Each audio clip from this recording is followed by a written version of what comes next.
Hello and welcome to Watch from Home Theater, our cozy little live show where we can still watch stuff together even though lots of other stuff is keeping us apart. I'm Clint Cage, and this week we're watching Rick and Morty's Season 1 episode, Meeseeks and Destroy. That is the episode that you, the IGN audience, voted on as your favorite Jerry-centric episode. But before we get to our special guest tonight, we do have, I just want to let you know, we do have some clips that we'll be playing right here in the stream, but not the entire episode. So go get that episode queued up to the very beginning. It's streaming on Hulu, so if you've got an account, head that way now. Pull up Meeseeks and Destroy. If you don't have Hulu and you want to get synced up with us, there's a link in the description that will send you to sign up for Hulu. They're offering free trials, so go nuts. It's free. The episode is also available to rent or purchase if that's more your thing. There are links for that in the description as well. But while you guys go do that, let's say hi to our co-host tonight, Sydney Goodman. Sydney, how you doing? I'm doing good, man. All right. I don't think I've used that one on you yet, Clint. I don't know. I'm stoked to be here. Huge Rick and Morty fan. Also, if you have a TV provider login, you can watch on the Adult Swim app. That's how I watch them. So there you go. Another pro tip. But let's bring in our very special guest this week. He's the voice of Jerry from Rick and Morty, Chris Parnell. Thanks so much for being here, Chris. How you doing? I'm doing well. Thanks for having me along. Of course. Happy to. We talked a little bit about this off camera, but we always like to check in with where we're broadcasting from. I'm, of course, wedged into the corner of my very hot garage tonight. And Sydney looks like she's got a pro setup there. And is that the laundry room? This is the laundry room. This is my basement laundry room. Yes. So I'm cool, I have to say. I'm not cool like I'm hip, but I'm cool temperature-wise. That's great. Yeah. Laundry room is one we haven't had on the show so far, so that's cool. We're ticking that box off. Nice. So yeah, we'll be watching Meeseeks and Destroy later because, and again, that was voted on, and we put a poll out through IGN. It was we had close to 14,000 people voting, and it was the episode. I think it got 44% of the vote, so it kind of ran away with it as being. Wow. Their favorite Jerry-centric episode. Son of a gun. I think it's it might be also because people just love the episode. I mean, is that surprising for you that it's their favorite Jerry-centric?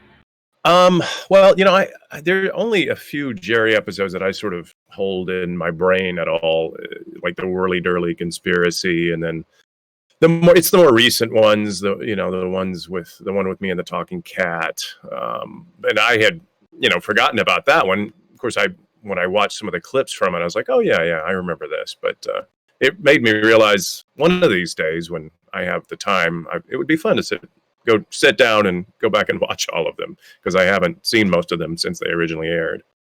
Right. So some of the others that were on the poll were it was Total Recall, which is the one with all of the wacky, zany characters that show up because of the parasites. That's an amazing episode. Yeah, where Jerry finds love with Sleepy Gary, I believe. Oh, yeah.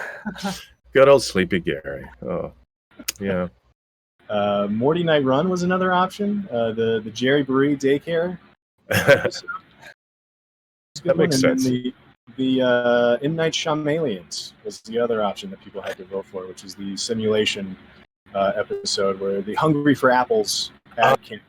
Which is also nice. Hungry for Apples. That's a good one. My personal favorite Jerry one, I don't know the name of it, but it's the one where Jerry helps Morty with his science project and is like so dead set that Pluto is a planet. And then they go to Pluto and he becomes like this hero. Right. That was where my vote was. But my vote didn't count because it didn't even make the poll, even though I submitted it. So sorry, Sydney. It's okay. I am the Jerry of the group. So yeah, there were a lot of options there, right? And Jerry's really been through it on the show, which is so. I just wanted to ask, what's fun about being Jerry?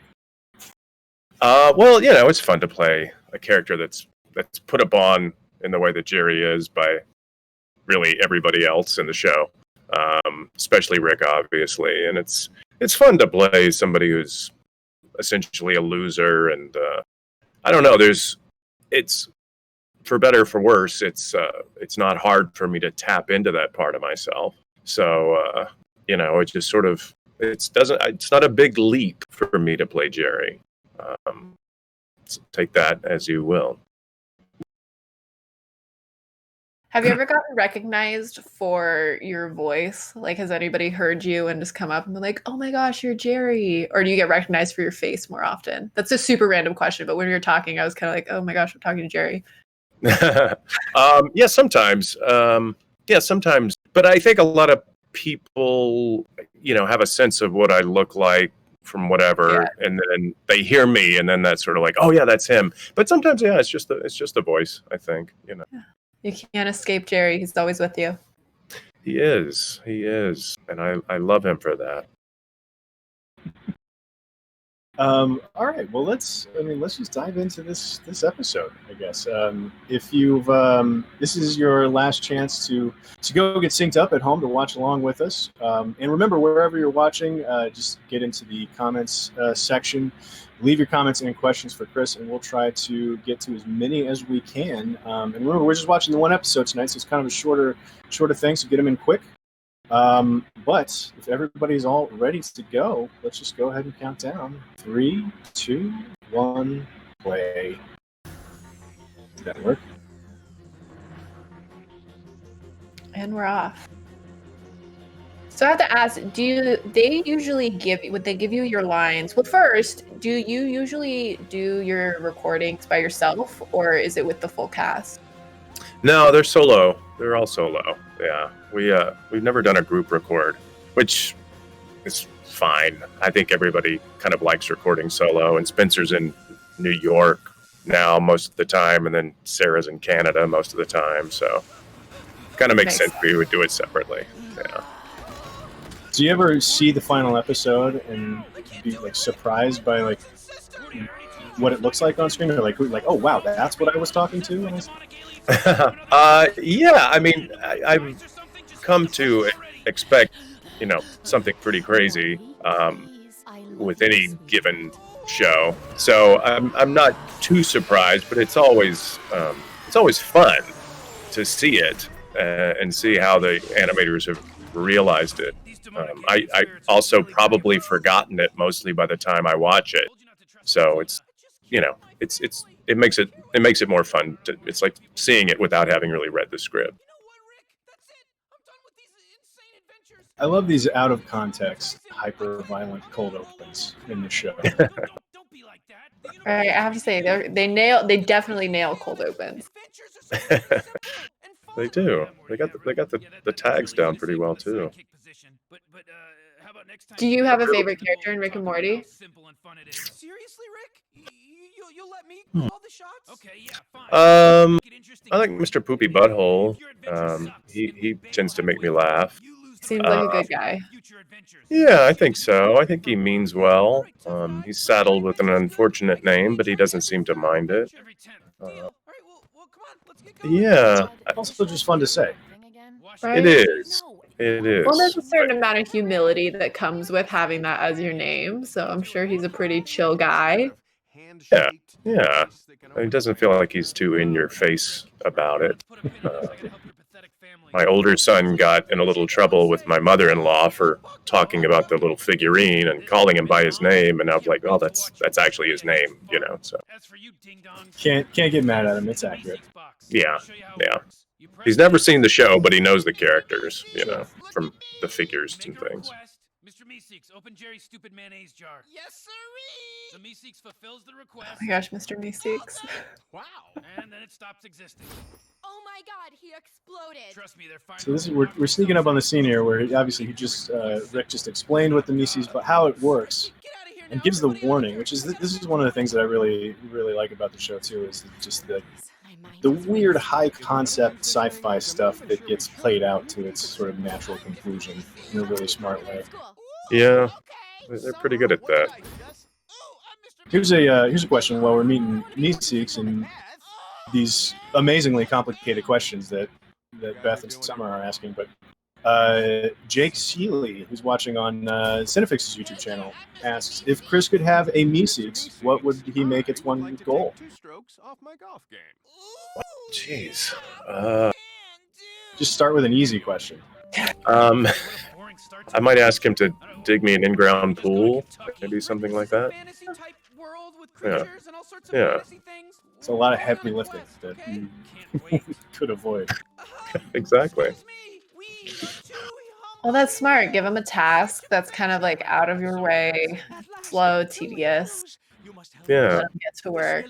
Clear beginning and end, Right. as we will learn.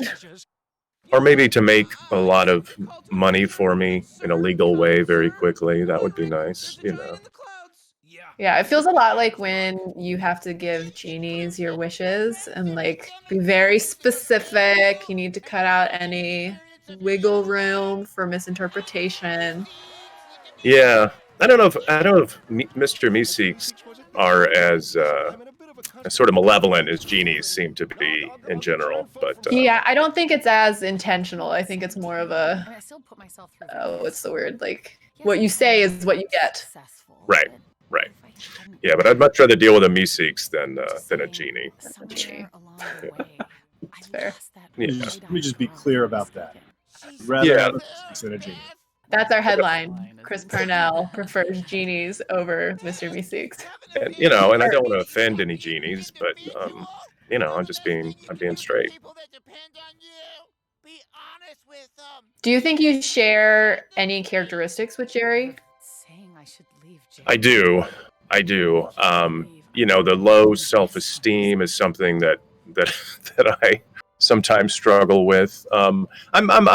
I've pretty much dealt with it through therapy, and obviously you have to have a certain amount of confidence to do something like SNL or whatever. But yeah, it's like, you know, I can relate to the loser in Jerry for sure, and I think that helps inform a fair bit of my comedy, because I'm often playing characters who aren't what you typically describe as winners.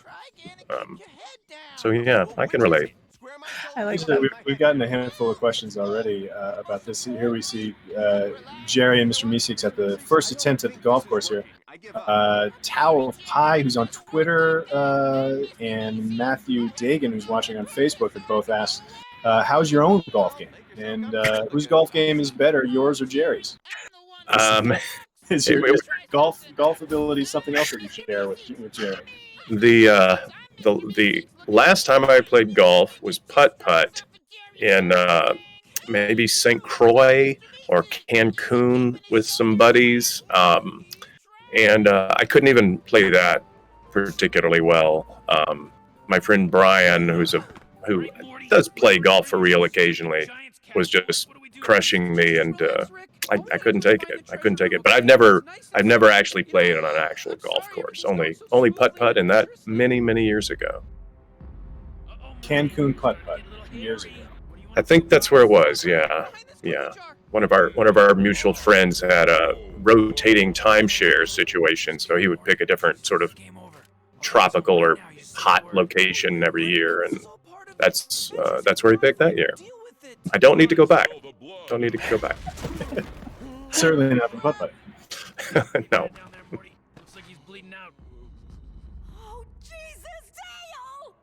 Here's one of the great things about Jerry too, is great things. But Jerry and Beth's relationship is, first of all, like the fact that Jerry gets so much heat for like, dude, your marriage is awful.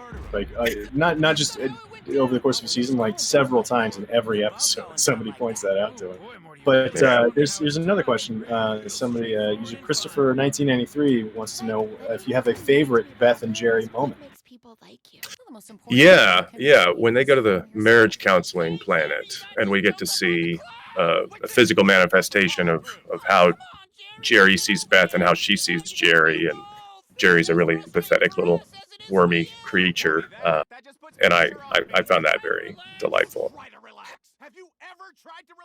Clint, you were saying that was your favorite Jerry episode, right? It's one of my favorites. It's just like the weird little worm slug that she pictures you as is it's hilarious. Why did she marry him? You know, why? Exactly. Yeah.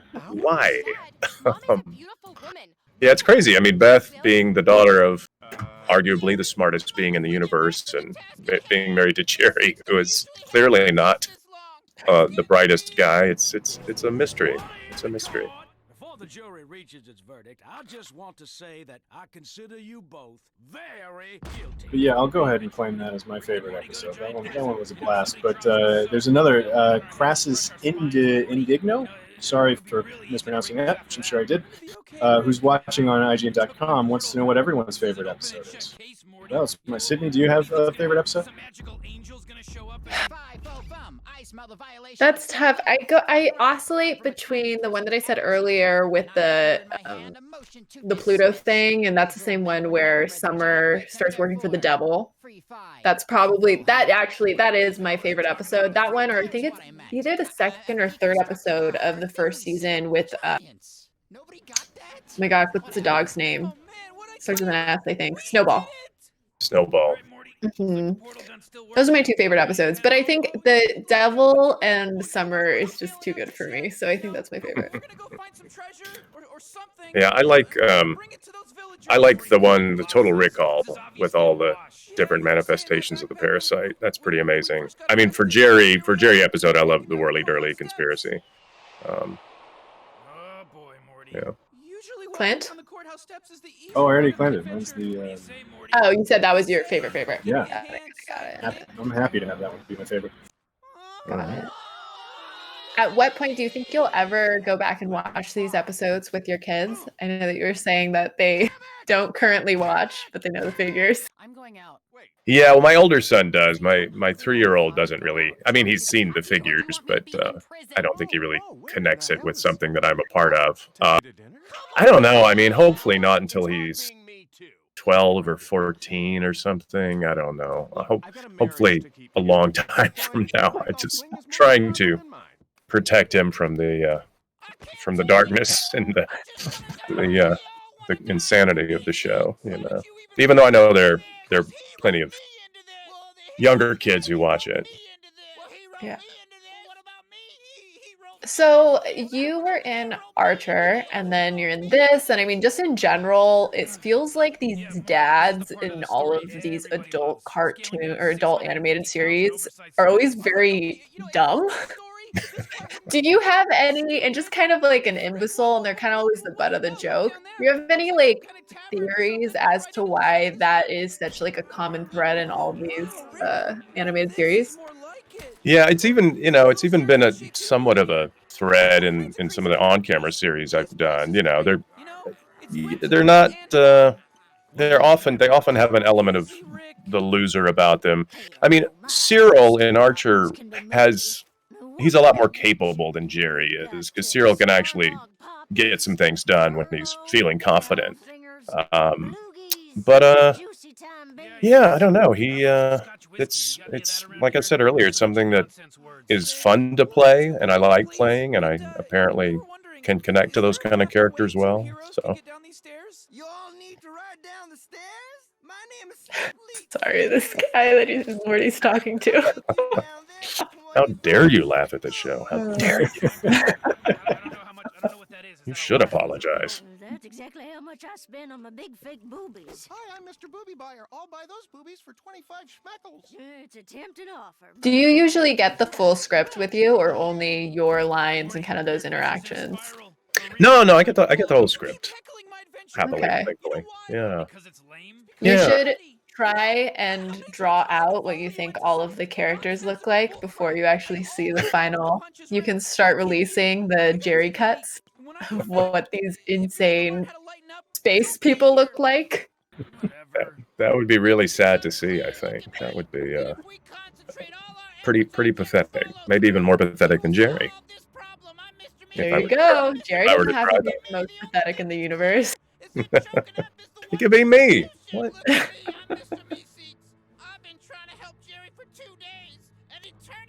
Oh, poor Mr. Meeseeks. Yeah, this is really, really tragic arc for Meeseeks, and talk about too about like these beings sort of coming into Jerry's orbit, and their whole world just gets destroyed. Jerry is not he's not good for them. Today, I'm Mr. Jellybean. Hi, Mr. Jellybean. I'm Morty. Mr. Jellybean thing too is it's another thing about the show that Jerry ends up. I feel like being kind of a tool to sort of illustrate this as well. But like just the meaning well when you go out into the world and just being proven like that the universe is just insane. And Yeah. Yeah. Go with the flow. this is just Really uncomfortable. Let this happen. Get off of me! Oh man. Yeah.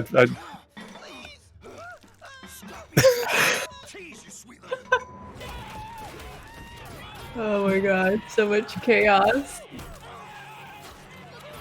Man, I had a really good question I wanted to ask you, but that completely wiped my memory. Like, Right? there's all nothing right. going on watching that. That's all right. Oh, this is what it was. Is that so? You know, I saw a theory online that Jerry is actually the bad guy in terms of everyone kind of feels bad for Jerry, like he's the butt of all the jokes. Rick clearly hates him, more so in the earlier seasons, I feel like. But that Jerry actually is the one who is like self-centered and always plays the victim. Do you think that Jerry's the bad guy, or do you think he is undeserving of kind of the hate that he gets from the rest of the family? Maybe it's time I think he's generally undeserving of the heat he gets. He does play the victim, I guess, a fair bit. He's sort of gotten used to that mode of operating. But he can also be content just kind of doing his own thing and puttering around, which is why I think he would do okay in a quarantine situation like this. But yeah, I mean, I obviously have a lot invested in Jerry, so it's hard for me to feel like he's a bad guy. But they might have a point, you know. Read 'em and weep, fellas. Oh, hey, Morty. Listen, I'm really sorry about all the. and talking about an episode like this too, with where I'm having a good time, Morty. Jerry starts the adventure here with the Meeseeks with like thinking that he knows the right way to do it. It's like, I'm gonna ask something simple about my golf game. So how often do you find Jerry is just desperate to be right about stuff? Well, I think a lot of the time in the context of the family that he lives in, because he very rarely seems to be right, especially with Rick around and everybody being apparently a lot more savvy and at least somewhat, if not a lot more intelligent than him. I don't know how much smarter Summer is, but I don't know. Summer's a lot more capable than Jerry. Do you think that Jerry likes Summer or Morty better? That's a good question. It's hard to. I don't remember him showing a lot of parental affection for either of them. So I don't know if there's evidence to suggest his love of one over the other, or his favoring of one over the other. I don't remember it, but I also have a terrible memory. So. This was an interesting moment for Jerry too, just like getting that tiny bit of confidence. Yeah. Yeah, this is like...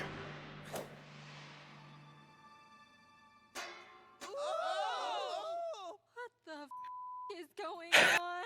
That's a lower handicap straw. Excuse me, I'm a bit of a stickler, Meeseeks. Yeah, this is an easy show to get lost in. It's just so insane and goofy and fun to watch. I love that there's the stickler Meeseeks. I had really forgotten about this ending too. It's like Jerry's all he needs is that little nudge, right? Yeah, The police yeah. are coming. You have so many Apparently. questions to answer. Fair enough. Yeah, that's funny because I don't think I ever noticed that. And after you talking about Archer, that's interesting that this is the episode that we're watching. Yeah, it is interesting. He does kind of become the hero in a way. Yeah. even though he created the problem. Wait, about that. It's fine. In as much as you can be a hero for solving a problem that you created. Just want to get better at golf, which also feels like the most dad thing. I don't know if my dad is just dad. My parents are actually watching this. You are not Jerry, but I do imagine that my dad would probably ask to improve his golf game. You think?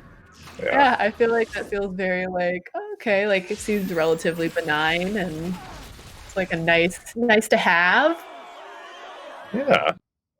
I get the appeal of golf for sure. I mean, I think it'd be nice to be able to play it fairly well and be out in all that greenery. I think that's got to be a big part of the appeal, right? But I would feel so self-conscious with people wanting to play through behind me, people that are behind me waiting on me to get the freaking ball in the hole. It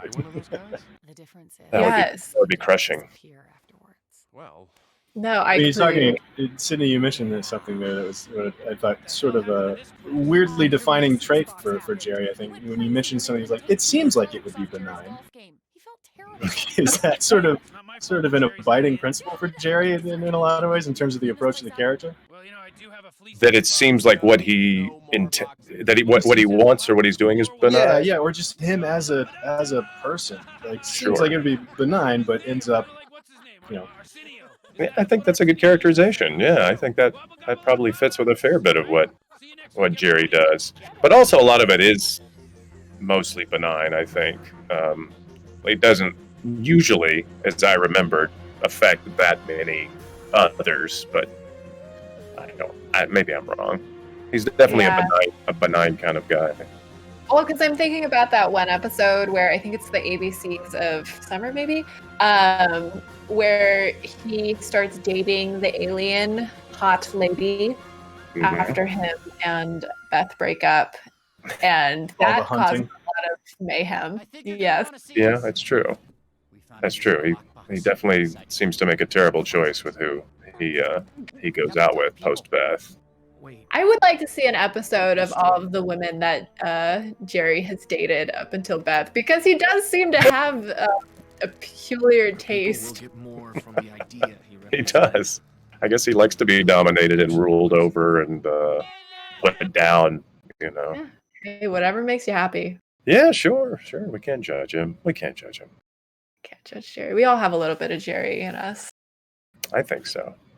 Well, that's why we all like him so much. Well, that was Mr. Meeseeks. And Chris, let me ask you, when was the last time you think that you've seen that episode? You mentioned not really remembering much of it, but well, my manager's assistant sent me the link to it, so I started to watch it just to sort of have some idea of what we're going to be talking about. But I didn't even get all the way through, and I certainly didn't see the end of it. So the last time I saw it before yesterday was probably when it originally aired. I don't know that I've gone back and watched any of the episodes over, I'm ashamed to say, but I have limited television viewing time with my young children, and so when we can watch, I mean, my wife and I watched the premiere episode of the second half of season 4 the other night, but yeah, usually it'll be the one viewing, and that's about all I manage. How's it hold up? I think it holds up pretty fantastically well. Anytime something is as well written as Rick and Morty is, and then the animation is incredible. So yeah, I think it holds up quite well. Well, if you don't mind sticking around, we got a few more questions. Sure. We can ask from the audience. We talked about the creative process and recording solo and everything like that. What Tony James on Facebook asks about your thoughts on the interdimensional cable episodes, because it feels very improvisational. So what's that like, recording by yourself and having to deal with just a ton of improv? Well, it's really just Justin doing the improv.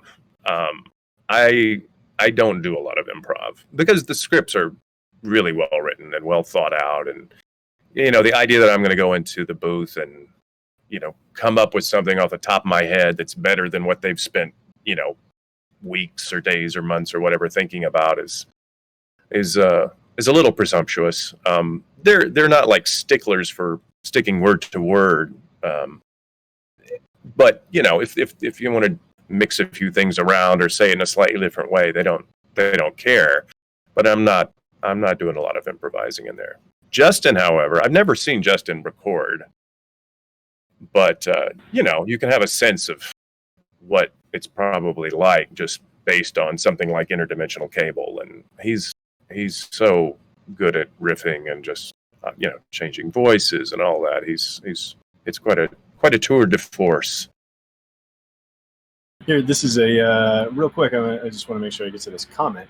It's less of a question. Scott Kelly, who's watching on Facebook, says that I like Jerry better than Rick. Well, so there you go. All right. Well, thank you. On the other side of the coin, there's Michael Cooper asks, have you ever heard anyone use Jerry as a derogatory term? Oh, you're such a Jerry. Quit being such a Jerry, yeah. Only my wife. No, I don't think I have. I don't think I've heard anybody use it that way. Let's see here. There's a couple more. Do you have... where'd it go? Somebody's... Fresh Prince Carter and Beirang Seraphian. Very sorry about that. They're both watching on Facebook. I wonder if you have a favorite line from Jerry. Favorite line from Jerry. I don't know if this stick out. This quite counts, but back to the episode where Beth and Jerry are on their marriage counseling planet, and Jerry's just sort of like presenting his backside to be, I guess, raped or dominated or whatever, and he's making these sort of kind of sounds. I've always liked that. I thought that was kind of funny. Here's a question from Ben Monticello, who's watching on Cinefix. Who would you trust your life with? Jerry Cyril Figgis, who we talked a little bit about, or Dr. Spitchemin? Oh, that's a good question. I guess it depends on how high the stakes are, what the situation is, I don't know. I guess probably Cyril. As long as he's in one of his more confident and not breaking down moods. I don't know how well Jerry would take care of me, or Leo Spitchemin. So I guess Cyril. A strong endorsement, I guess. I guess. Zach Ramos, who's watching on Facebook, wants to know, where do you find more fulfillment as a voice actor or as physical actor on camera?